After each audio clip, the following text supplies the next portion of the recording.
I had a coach who really was a yeller, ex-military, really shattered my confidence to the point where I actually started having nightmares about soccer, and confidence and self-image really fall off a cliff right around puberty. And that, like, there's a lot of reasons that can happen, but it looks like at least some of those reasons are related to hormones and this increased risk of depression and anxiety and all of those things. I think the main thing for parents to understand, and really for girls to understand, is, man, the moment you hit those childbearing years, you have some things to deal with. What advice would you give to the young women who are just starting out, whether it be coaching, players, whatever youth sports journey it is? What advice would you give them? Greatest things to me about soccer is that it is so physical and it is a contact sport. And for girls in particular, they get to enjoy their bodies and express themselves in their bodies in this incredibly powerful way.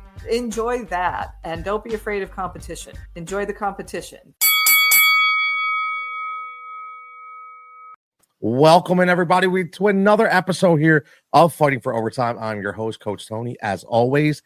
And I tell you, I bring the different guests to talk about different topics all the time. And tonight, very special guest, Heidi Smith. She's a women's soccer expert, veteran soccer player, and author now of the brand new Play On, the book that was set to be From Adversity to Advantage through 140 years of soccer. That's a lot of years that soccer has been played. Not what Heidi has played, but what soccer has played. She's a former soccer player and coach for 25 plus years. And beyond the field, interesting, she's a middle school teacher for 13 years. So she has a lot of experiences here dealing with everyone, and she is using all of her experience and knowledge to take us through the 140-year journey I spoke of by way of soccer in our whole new book called Play On. Heidi, thank you so much for joining me. Thank you so much for having me.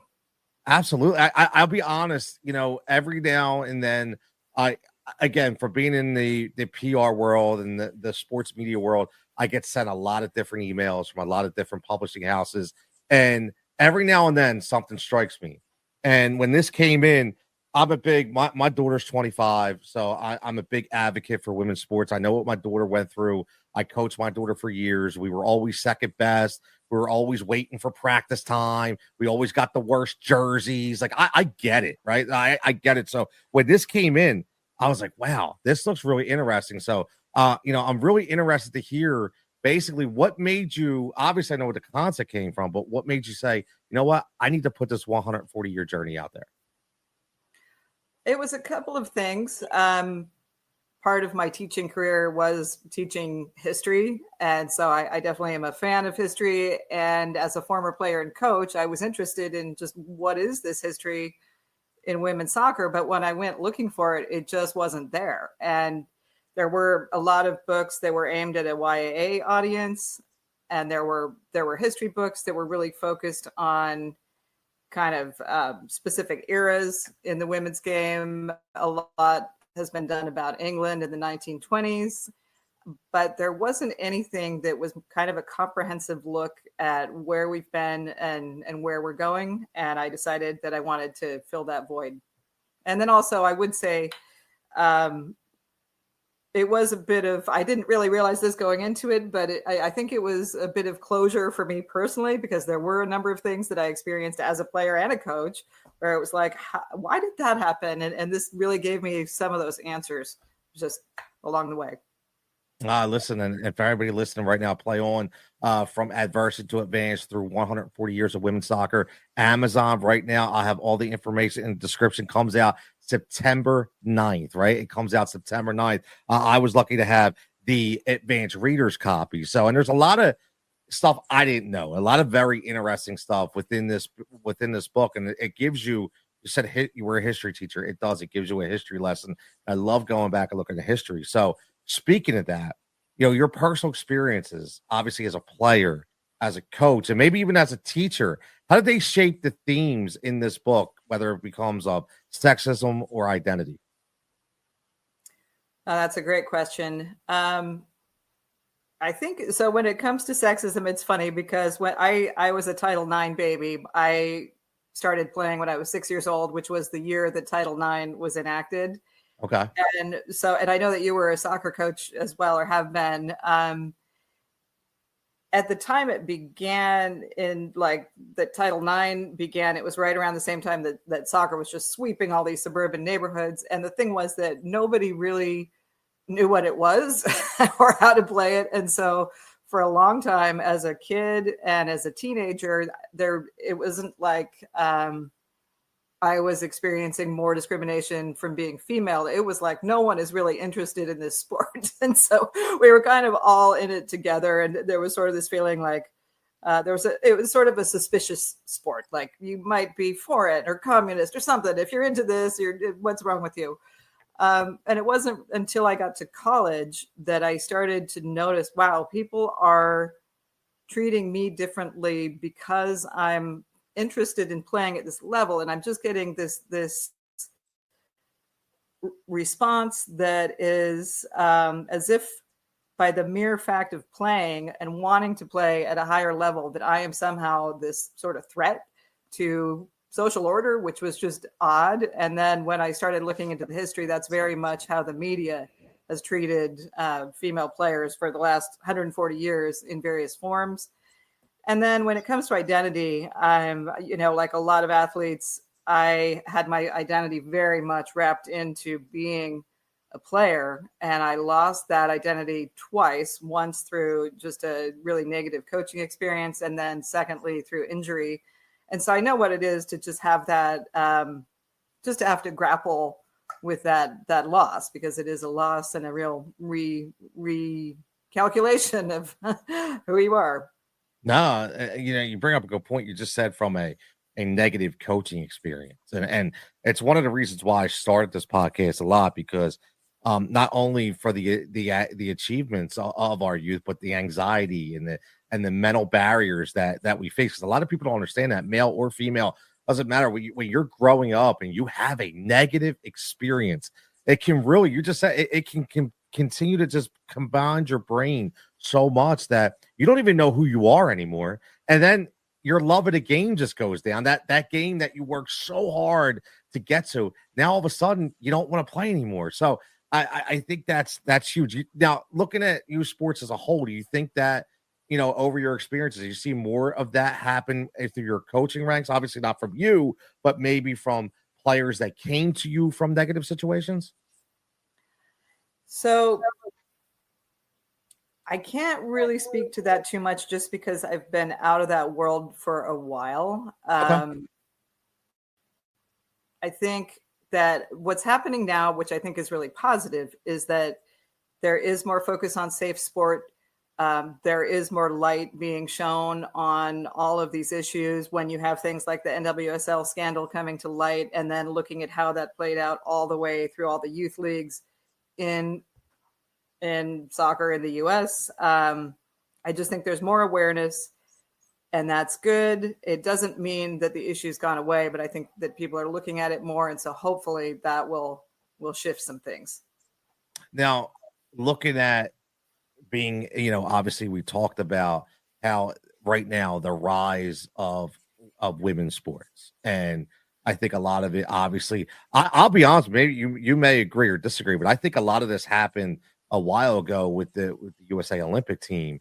From a very small scale, obviously not, but they really started to put a spotlight, on like, wow, I know me being a soccer coach for so many years, it was like when we saw that, it was like, wow, this is awesome. And then I started to see a lot more female players in my area, and female teams really start to gel a little bit. And now you have the WNBA and you have things of that nature. So just, what would you say right now, unique challenges would you feel maybe those female coaches or players deal with, or what do you think is the next step for them to go higher? I think absolutely women's sports is just having an incredible moment. And one of the greatest things about that is that for such a long time, the argument was, well, the investment, there's just not a return on investment. So if we invest in women's sports, well, people don't come, and it's just not going to pay off. And so what we're really seeing now is that people are investing, they are marketing, they are putting in the effort, which they really didn't before.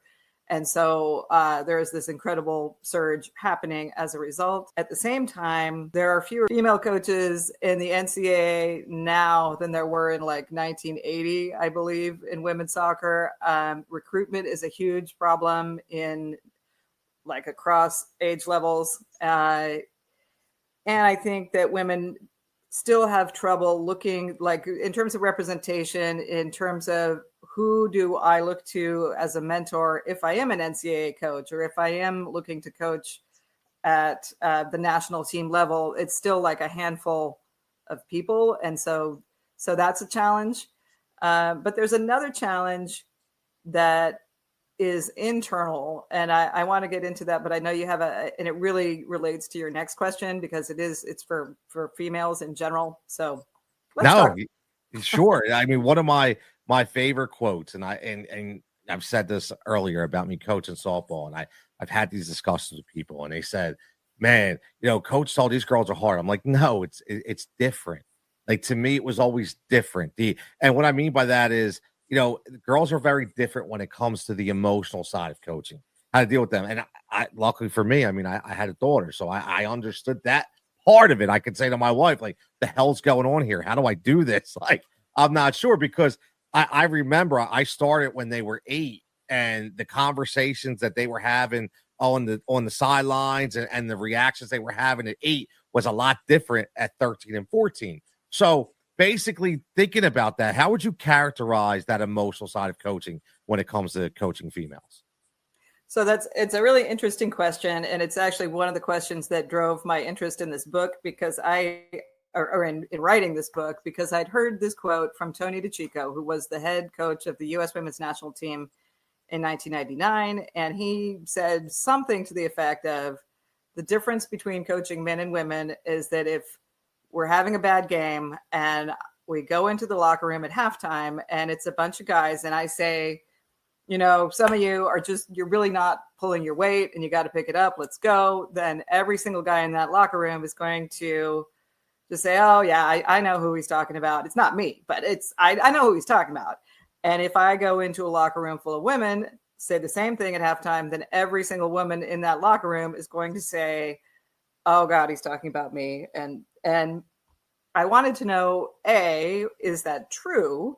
And then B, if it is true, why? And so I had the opportunity to ask a couple of people who are pretty well qualified to know about this. And one of them was Serena Wiegman, who is the head coach of the England women's national team, just won the European Championship for the second time, actually the third time in a row, twice with England, once with Holland. She's pretty amazing.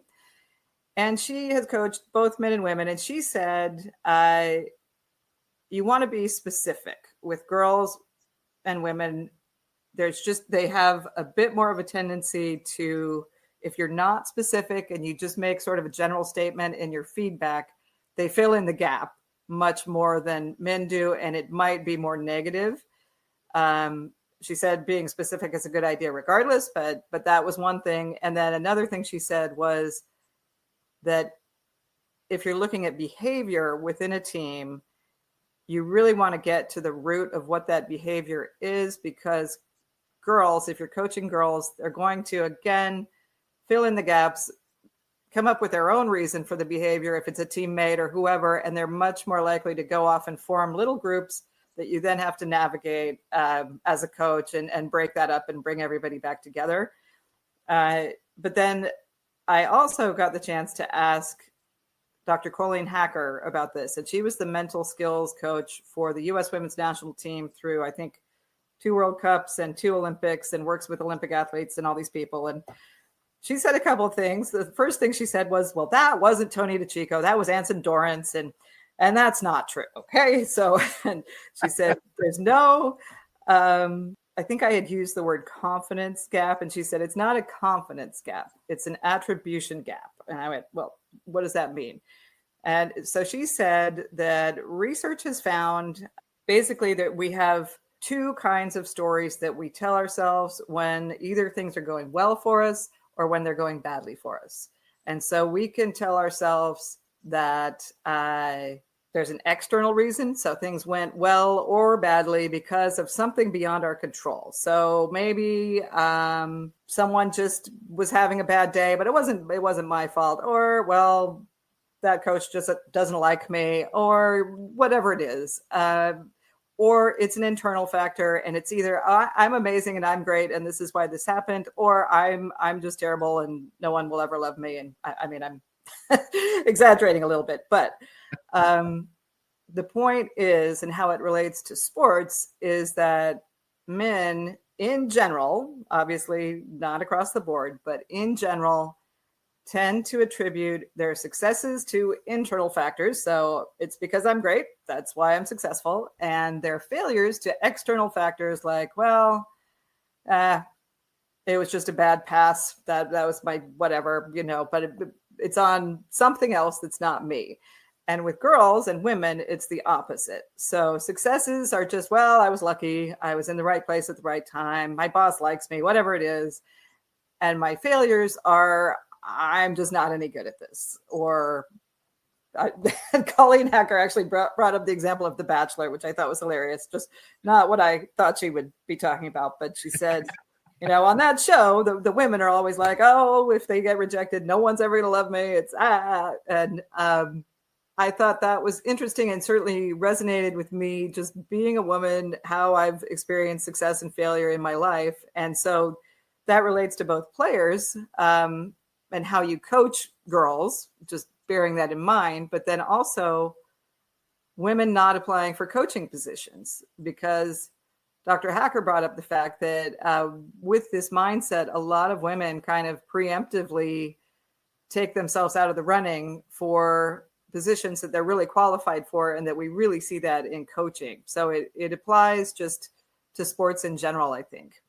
It's a great point, because as you're relating to this, or as you're speaking on it, I'm relating to, and again, it's been 9 years since I was coaching softball before I went to soccer. And when I was coaching softball with the girls, this all related. Like, it's always a confidence thing. It's all like all the time. And it's never when you do well and I'm getting hype and I'm getting excited. It's always, I'm more excited than I'm like, what? Yeah, I just got lucky. They gave me the right pitch. No, like, you've been just working your ass off for 3 hours in the cage yesterday. That's where it came from. But you're spot on about that. I definitely can relate to that for sure. And I mean, speaking a little more in depth, a little bit, when we talk about girls and women, understanding how hormones impact injury, recovery, and mental health,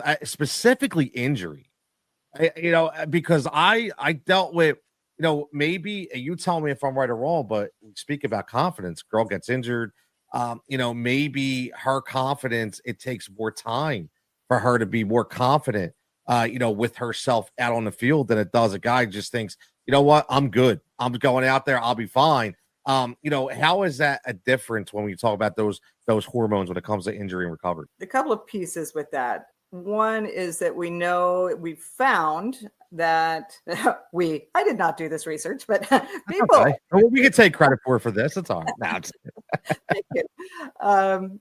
Studies have found that there's definitely a correlation between injury risk of ACL tears in particular, but also of how, like, the severity and recovery from traumatic brain injuries, and then things like depression and anxiety. All of these things relate to hormone cycles in women during their childbearing years. And so you're more likely to injure your ACL at a certain time within your cycle, and you're less likely to recover well from a traumatic brain injury. Same thing. One of the things just that's related to that, but it's not exactly what you're asking about, but I think, you've coached girls, so it's pretty well documented that for a lot of girls, confidence and self-image really fall off a cliff right around puberty. And that, like, there's a lot of reasons that can happen, but it looks like at least some of those reasons are related to hormones and this increased risk of depression and anxiety and all of those things. So when it comes to injury, I think I don't know if it would affect confidence going back on the field so much, but it might affect recovery. I think the main thing for parents to understand, and really for girls to understand, is, man, the moment you hit those childbearing years, you have some things to deal with that men don't have. They have different things, absolutely. But in terms of being an athlete, in terms of how you can take care of yourself, it would be important to know. And like, there are things you can do just with diet and sleep and what kind of workouts you're doing. All of those can be adapted if you know what you're dealing with. But until very recently, we really have had no idea. So I would really recommend that parents educate themselves about that. I like it. I like it. Again, we're speaking to Heidi Smith, women's soccer expert, veteran soccer player, and author of the all new Play On, which comes out September 9th, From Adversity to Advantage, taking you through 140 years of women's soccer. Now, obviously, this is a youth sports podcast, but a lot of it has to do with anxiety and achievements and mental health. And I always ask my guests to come on because obviously you've been a coach, you've been a player. Have you or someone close to you at any time had their mental health impacted throughout your playing or coaching career? And if you wouldn't mind, even if there's no name drops, obviously like that, but maybe give us an example of what that was. Yeah, definitely. I think just for context, I would say when I was in high school that soccer really kind of saved my life, because there were a lot of things that were not going so well, and it was the one thing that was going well, and it was the thing I could always count on. And so it meant a lot, and it was very much tied into my identity. But my self-confidence, self-esteem, all of that were a bit patched over with duct tape. So soccer probably had a bit more importance than it maybe should have. And then at the same time, I'd always been the captain of my teams. I'd always just been the person that everyone told me, oh, you're great at this. And I did not have in any sense a growth mindset. I hadn't really had many setbacks, and I was not well set up to deal with them. So when I went to college, I think I was pretty well set up to fail. And then I had a coach who really was a yeller, ex-military, just kind of that combination of factors. I don't think he was a terrible person or anything, but I think it just really shattered my confidence to the point where I actually started having nightmares about soccer. And for about 3 years, I had nightmares of just being in the middle of the field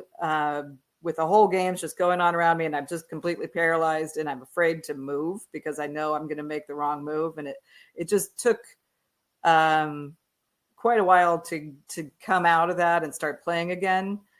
And yeah, it was definitely, I didn't hate the game, but I was afraid to play it. Makes total sense. And again, for everybody listening out there, this is why we do it, because I always say that there may be something throughout the course of an interview or a guest that you're going to relate to. And I think there's probably a high percentage of people that are going to relate to this specific example, because we've all had, even when I was in my playing career, we've all had coaches that were overbearing and that, made you, I hate saying hate the game, but you said it perfectly, afraid to play it. That's totally different. And I want people to understand that hating the game and being afraid to play it are two different things. And that's a tough, you said 3 years. That's a really tough experience that you had to deal with. And speaking of that, 3 years is a long time, and 3 years is a long time to keep going through that. And that brings us to that word that you hear all the time. It's burnout. And, we talk about the kids of today, whether they be male or female, but just, do you feel these kids today in their particular sport? Now, I know you've been out of the game for a little while, but you were a coach, you were a player. Looking back on what your schedules were like back then, do you feel like they're overworked now today? When I had a writing business, I was interviewing all kinds of people, and one of them was a child and family therapist. So I'm speaking more from that perspective, but she just said, we're seeing these unprecedented levels of anxiety and depression among today's youth, and that overscheduling is just a huge part of that because like play, just unfettered play, allows kids to self-regulate. It allows their bodies to regulate. It allows them to develop imagination. It allows them to develop creativity, all of these things. And so when you have, I think that when you're always busy, there's no time to just have that just unrestricted playtime like we used to have. Like even recess now is scripted kind of, which is an absolute disaster for all of those intrinsic motivation, creativity, all of that. And so then I think when it comes to sports, again, been out of this for a while, but if you've got increasingly competitive play at earlier and earlier ages, then you're taking what was one of the greatest parts of the game to me, which was just all that ridiculous fun we had at practice. When you're a kid, it's like those are, aside from some incredible moments in games along the way, that's really what I remember. And that's what I do see increasingly missing today. Yeah, the fun. I say it all the time. I mean, when's that time? I always used to make sure that we ended practice with a cool game. Kind of, let's, yeah, we just worked our ass off for an hour and a half, but I want smiles. I want you to go away from this, not like, yeah, I got a good workout, but at the same time, I had memories of moments with my friends, and whether that was playing Lightning or Empower and Finesse or whatever game it is, just to get and it was amazing how they would transition from going hard to just being a kid.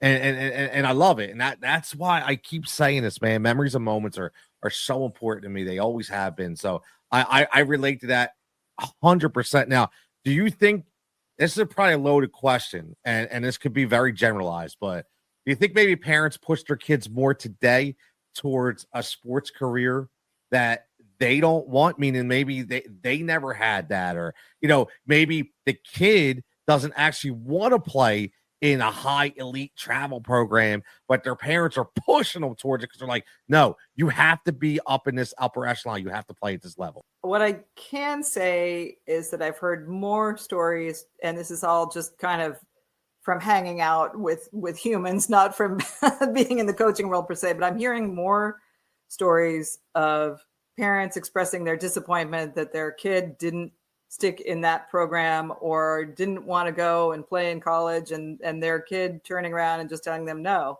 I'm done. And I don't remember hearing those stories like as a coach 30 years ago, but I'm definitely hearing more of them now. And so to me, that's an indicator that there's more coming from the parents, possibly, than there used to be. Oh, it's let me tell you, you're lucky you're not in the coaching realm now, man, because I'm telling you, it'll blow your mind. It's crazy. It is. And listen, I understand certain ways and wavelengths, but it's just, to me, it's just getting in our hand. Now, as we wind down a little bit, we get back to the book for that just particular success story, maybe either as a coach, a player, as you were coming up, that really sticks with you to today. I think, this is going to be such a cliche, but coaching, when I first got this team, sorry, Port Townsend, but it was true. I first got them as a club team, and their real claim to fame at that point was that they had never won a game. This is a group of high school girls, and they just, they had a lot of fun, but that was kind of all they were having. And so I worked with them, and I had help from a couple other folks in the community. They came out and would just do practice. We were all volunteers initially, and I worked with them and worked with them and worked with them, and finally got to that game. I don't remember how far we were into their high school season, but they actually started to click and it came together, and then they scored, and that was, I don't think we even won the game, but it really wasn't important. It was just, they finally got to see, why are we doing all this, and what does it feel like when it works like it's supposed to. And so that was just a huge victory, and we won 5 games that season, which was a losing record, and it didn't matter because it was still just like they were finally understanding the game, and they stopped being afraid. Like they stopped being afraid of the ball, which was also a memorable moment. But yeah. It doesn't always take a win, right? And I say that all the time. It's not always about.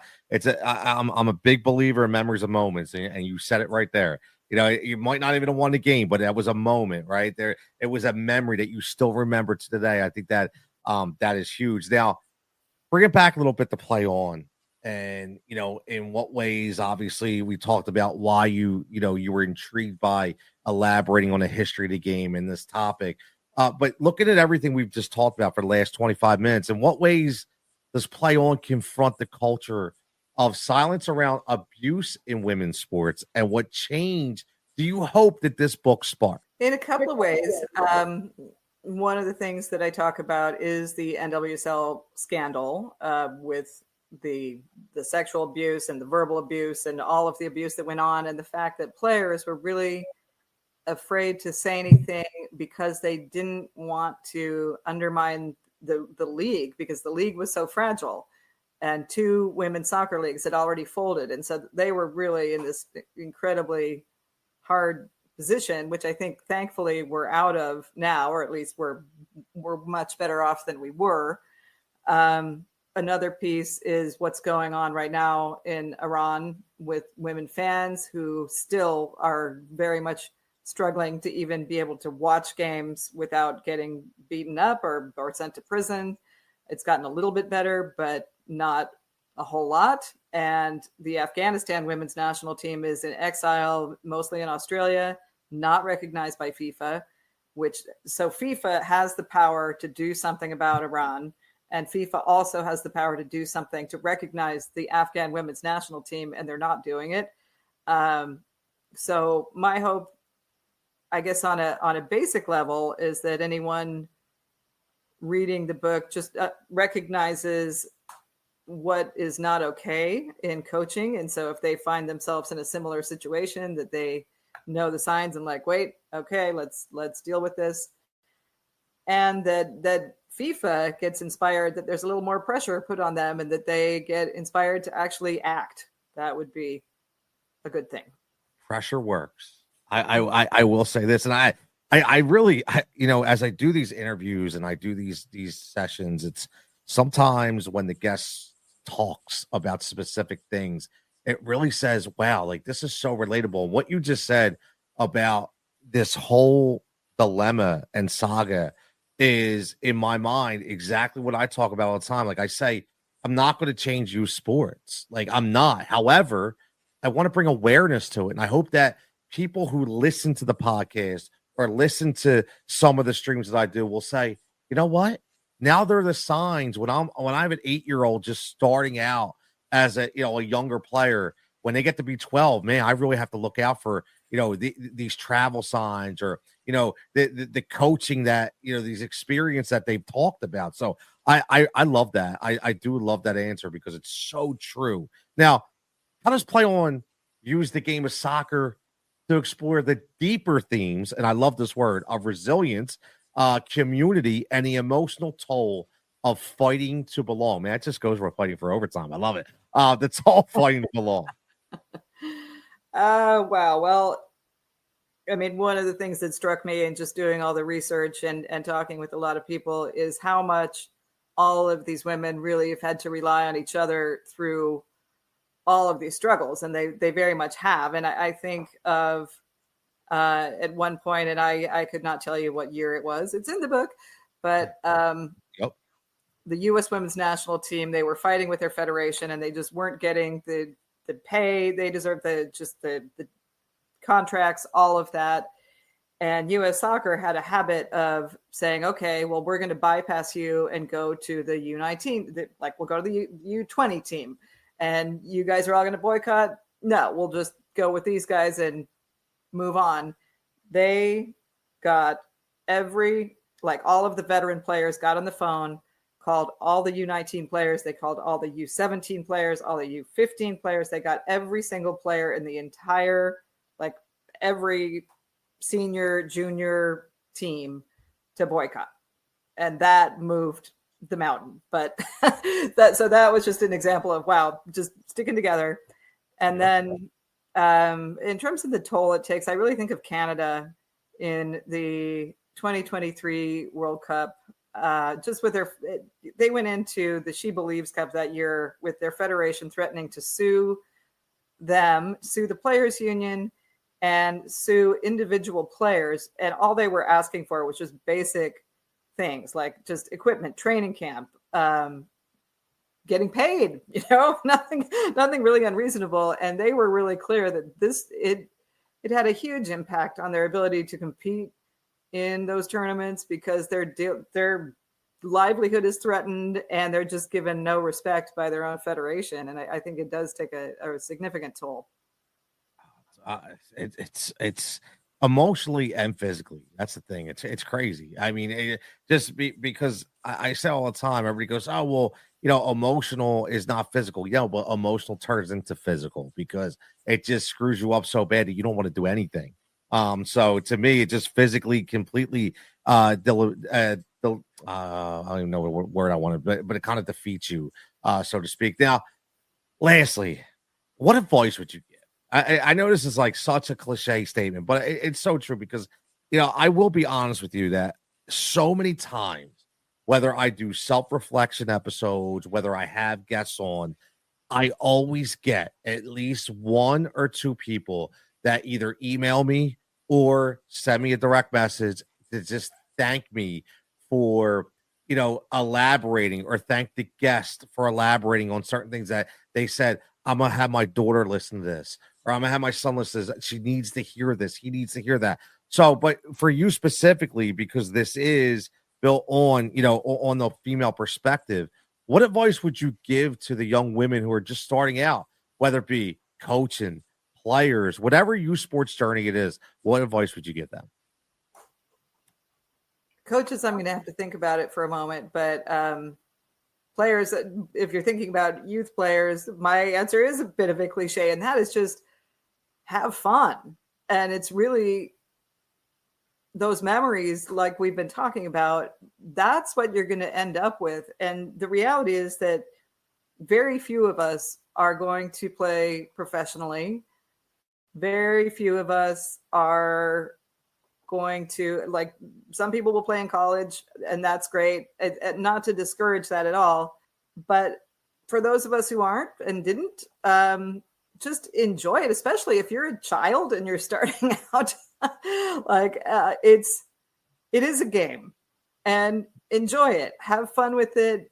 Enjoy, one of the greatest things to me about soccer is that it is so physical and it is a contact sport. And for girls in particular, they get to enjoy their bodies and express themselves in their bodies in this incredibly powerful way. Enjoy that, and don't be afraid of competition. Enjoy the competition. Just be the beast that you are. Go out there, enjoy yourself. I love, I know I've said this a few times, right? But somebody always says something, and you just said the phrase, enjoy the competition. To me, that's, I say this all the time. Whenever I do these, I come away with one phrase or one quote that the interviewee has, whoever the guest is, who they have. I have one girl said, celebrate your wins. She was always like, I learned now, I'm out of college now, I'm out of collegiate sports, but I wish I would have celebrated my wins more, because I was constantly worried about what's next. Okay, no big deal. What's next? And, so you saying that is huge to me, right? I mean, because competition is a big thing, right? Enjoy your competition. I love that. Sorry, I didn't want to cut you off, but I love that phrase. Obviously, this came together about a month ago. I've had the book. Fantastic. Again, on Amazon, comes out September 9th. I'm assuming it'll be available on other publishing houses, and but for right now, it's on Amazon. You can pre-order it right now. You can pre-order the Kindle version. Right now, it'll be auto delivered to you on the 9th. I highly recommend it, because I think in today's world, we focus too much on the present and we never look to the past. I yell at my kids about that all the time, that everybody knows and what's the way that they're NBA fans. Everybody loves Steph Curry, but Nobody wants to look back at, at Michael Jordan years, and nobody wants to look back at Will Chamberlain years. Like there's a historical side to these sports to get us to where we are today. And this book, 140-year journey, especially being, the advantages or adversity to advantage for women's sports that we're seeing now. I'll just tell you, Heidi, this is really fantastic, and I really appreciate you hopping on with me. Oh, thank you. Well, this has really been a pleasure. And now, before we leave, do you have anything else coming up? I know, whether it be on Instagram, I know you have, like I said, it will be all in the comments for everybody. But if you're listening, www.HeidiSmith, HEIDISMITH writer, WRITER.com. That'll give you all the information on her book, about the author, and obviously where you can get it. Anything else that I missed or coming up, Heidi? I believe I'm having a book launch in 2 weeks, but it's not confirmed. So I will let you know about that. Yeah, hopefully. Listen, I really I wish you nothing but the best. I appreciate you coming on, and for the audience, because like I said, even if it's just that one phrase to enjoy your competition, a lot of the stories that you spoke of is going to resonate with a lot of young females, and I know personally out there that I still help mentor such that are going through soccer right now. So again, I greatly appreciate it. Thank you. That's really encouraging to hear. Fighting for Overtime is a Rise and React media production. If you're looking to start a podcast, if you're looking to get some direction, hit us up, let us know. We'll help you out there as well. Again, for everybody, enjoy your time, memories and moments, and keep fighting that fight. Continue to fight in overtime to make your kid have the best experience that they can have when it comes to playing youth sports.